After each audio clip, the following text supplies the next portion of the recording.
में लिखा है, अब एक बार संतों की मंडली अयोध्या से वृंदावन की ओर आ रही थी। पहले संतों की जो मंडली चलती थी, उस मंडली के अंदर 10, 20, 50 संत चलते थे। ठाकुर जी की सेवा चलती थी। हरि नाम संकीर्तन करते हुए गांव गांव से चलते थे। सायंकाल जहां पर हो जाता वहीं पर विश्राम कर लेते थे। अजामिल का गांव आ गया। संतों की मंडली चल रही है।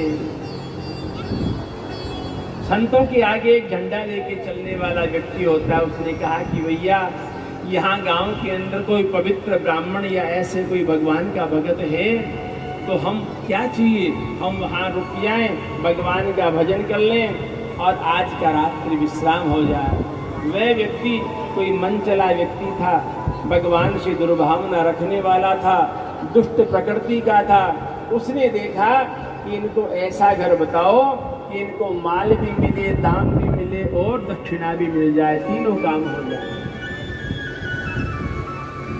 अजामिल का घर बता दिया, जाओ वो पीपल का पेड़ है ना, उस पीपल की पेड़ के नीचे अजामिल नाम के ब्राह्मण का घर है, वहां जाओ और वहां जा करके आपको दक्षिणाई मिलेगी, भोजन भी मिलेगा, भंडारा भी मिल जाएगा। और वहां पर महाराज साधु संतों की मंडली आई, आवाज लगाई,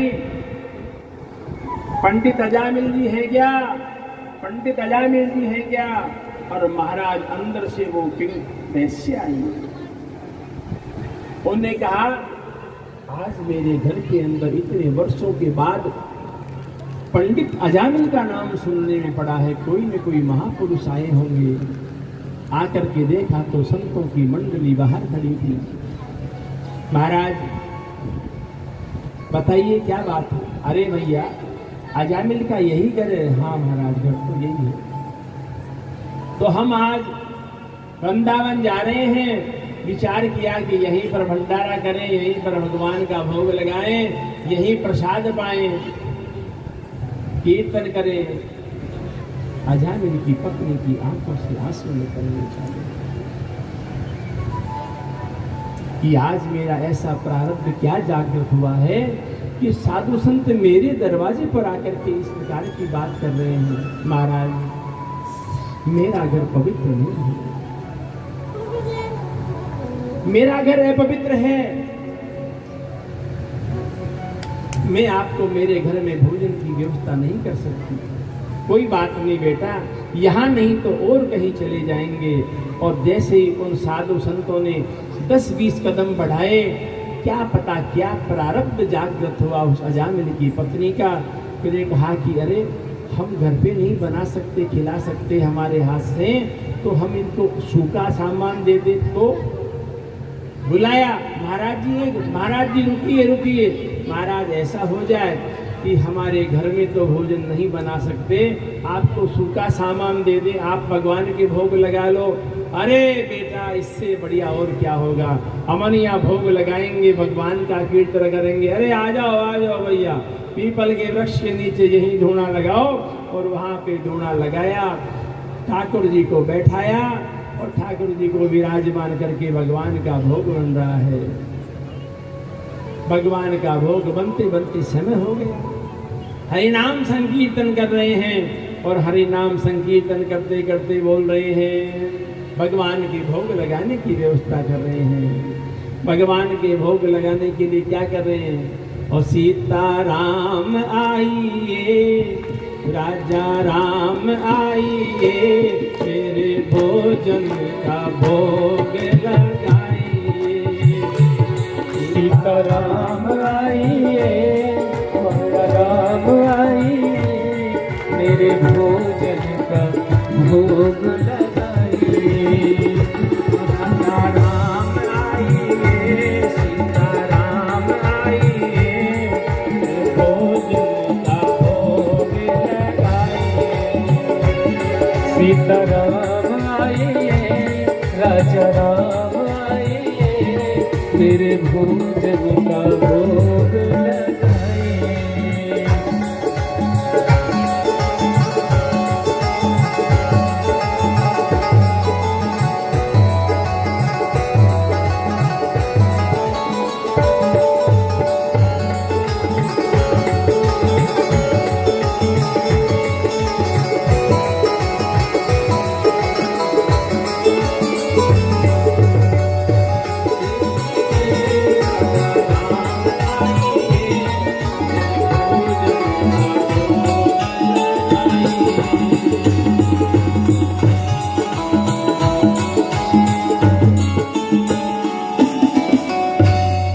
तरफ तो संत महात्मा लोग भगवान के भोग की तैयारी कर रहे हैं और उधर से महाराज अजामिल के आने की तैयारी हो गई।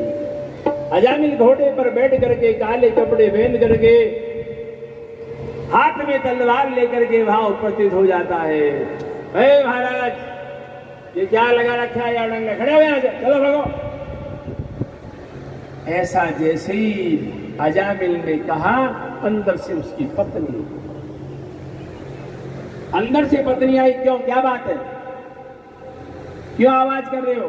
अरे ये देखो अपने बाहर ये क्या लगा रखा है? ये मैंने कहा है इनको। अच्छा तुमने कहा है? अच्छा अच्छा महाराज, महाराज बैठ दो। अजामिल डरता था तो केवल अपनी पत्नी से डरता था, भगवान से भी नहीं डरता। और पत्नी ने जैसे ही कहा कि मैंने बैठाया है, अजामिल चुप, एक शब्द भी नहीं बोला। ठीक है महाराज, बैठ जाइए। अरे आप, मेरा नाम अजामिल। अच्छा आप ही अजामिल हैं? दयालु संत थे हमारे गुरु महाराज जैसे। इन्होंने विचार किया कि आज ऐसे अजामिल जैसे ब्राह्मण का उद्धार यदि हमने नहीं किया, इसके घर का हमने अन्न खाया है, तो आज इसका उद्धार नहीं किया तो फिर जन्म में हमारे आने का क्या कारण रहेगा। अजामिल एक बात कहें, भगवान का भोग लग रहा है, दक्षिणा नहीं दोगे? अरे भूतों से भूत मांगते हो क्या? धर्म पत्नी पास में खड़ी थी, उनकी जो अजामिल की पत्नी जो वेश्या थी। हाँ महाराज बताइए क्या चाहिए आपको? आप चुप रहो जी, बोलो मत, बताइए महाराज क्या चाहिए? अरे हमारे को कोई दान दक्षिणा नहीं चाहिए मैया, हम तो ये चाहते हैं कि तुम्हारे पेट में जो बच्चा पल रहा है, ये बच्चा जब जन्म ले तो इसका नाम तुम नारायण रख देना, और कोई दक्षिणा नहीं चाहिए। इतना कहते ही वह प्रसन्न हो गई। कहे महाराज ठीक है, ये आपका हमने प्रस्ताव स्वीकार कर लिया और इसका नाम नारायण रख देंगे। प्रातःकाल हुए, साधु संत अपने अपनी जगह आगे चले गए। पुत्र हुआ और पुत्र का नाम नारायण रख दिया गया। अब नारायण के नाम की महिमा सुनो।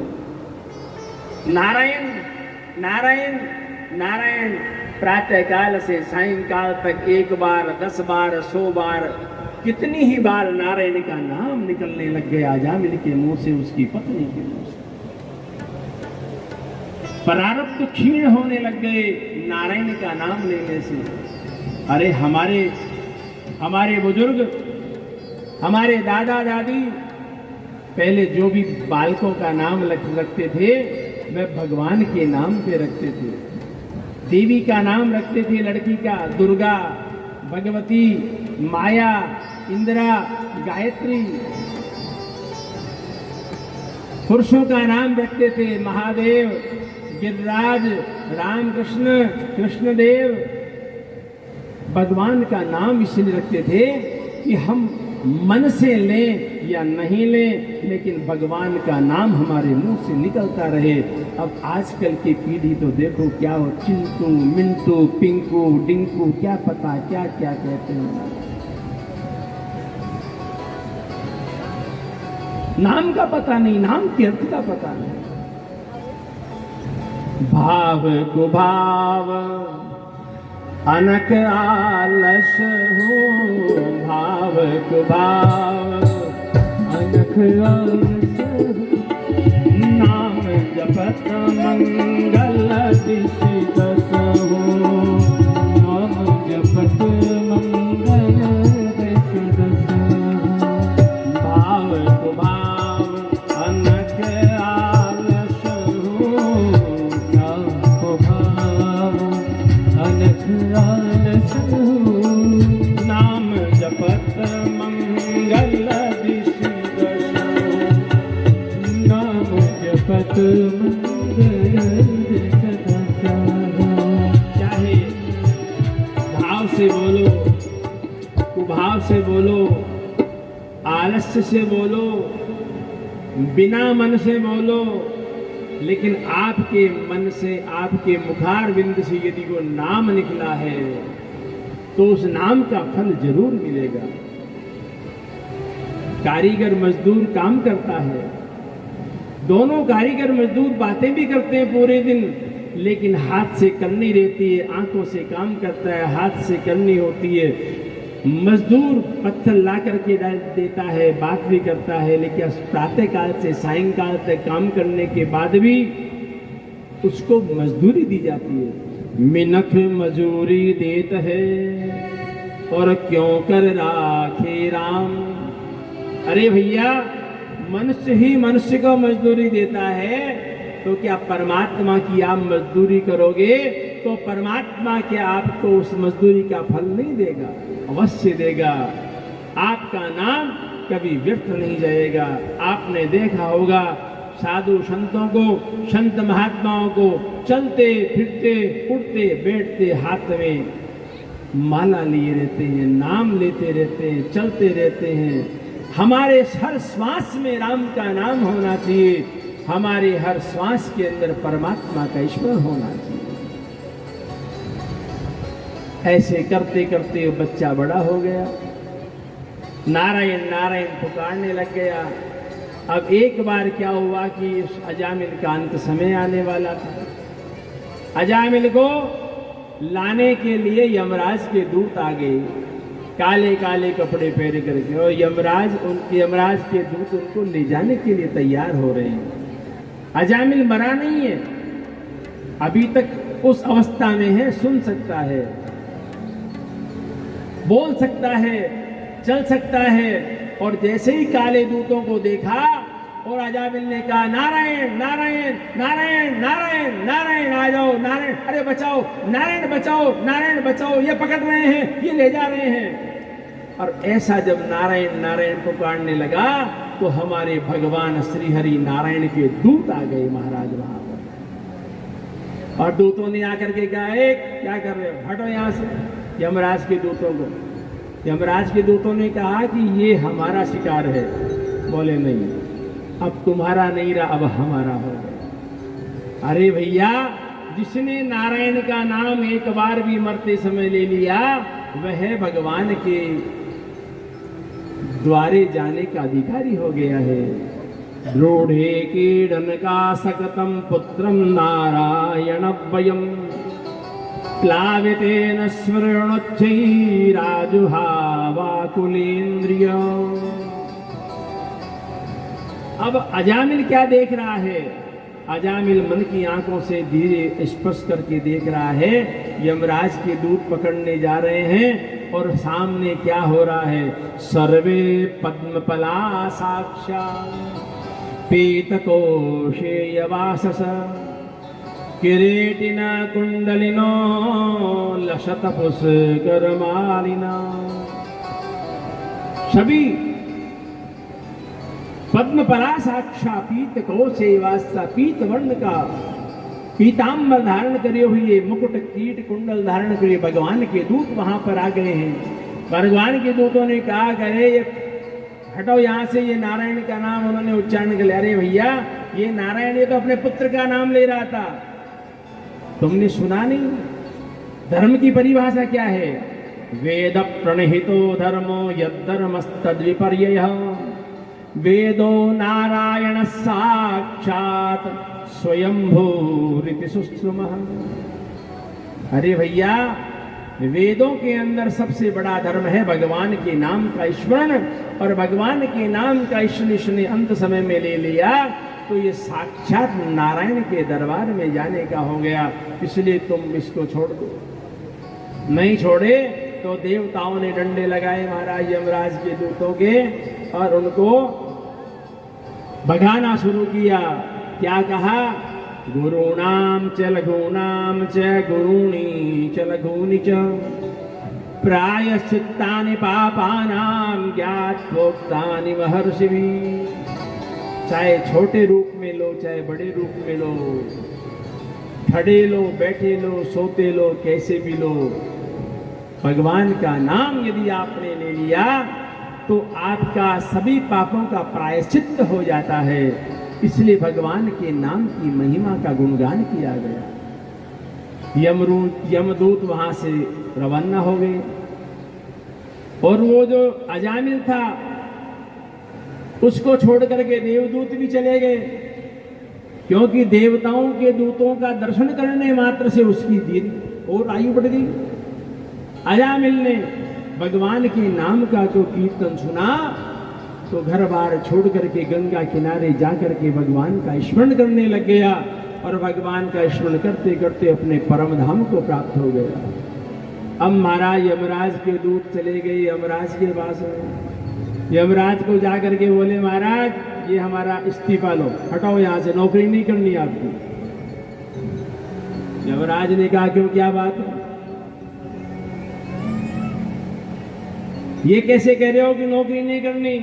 बोले, महाराज आप ये बताओ कि आपसे बड़ा कोई और भी है क्या दुनिया में? आपने कहा अजामिल को उठा के लाओ, हम अजामिल को लेने के लिए गए, और वहां तो उसने अपने बेटे नारायण नारायण को पुकारा। अरे धीरे बोलो, धीरे, क्या पुकारा? बोले, नारायण। चुप रहो, नारायण का नाम यहाँ मत लो, ये यमलोक है। बोले, क्यों? अरे यहाँ यदि नारायण का नाम इस नरक में रहने वाले लोगों ने सुन लिया तो मेरा यमलोक खाली हो जाएगा, क्योंकि भगवान के नाम की महिमा इतनी है कि नारायण के नाम सुनने के बाद में यमलोक में कोई नहीं रहने वाला है। तो महाराज ये नारायण के नाम की इतनी महिमा है? बोले, हाँ। जब मैं माला फेरता था तुम लोग पूछते थे ना कि आप किसकी माला फेरते हो, ये वही नारायण है, वही श्री हरि हैं। और हम 12 भागवत हैं, हम 12 भागवतों को ही इस नारायण के नाम की महिमा का पता है। कौन कौन से हैं? स्वयंभुर नारद शंभु, कुमार कपिलो मनु, प्रहलादो जनको भीष्म, बलिर्वेशा सकिर्वयम्, द्वादशेतेति विजानीमो धर्मं भागवतं भटः।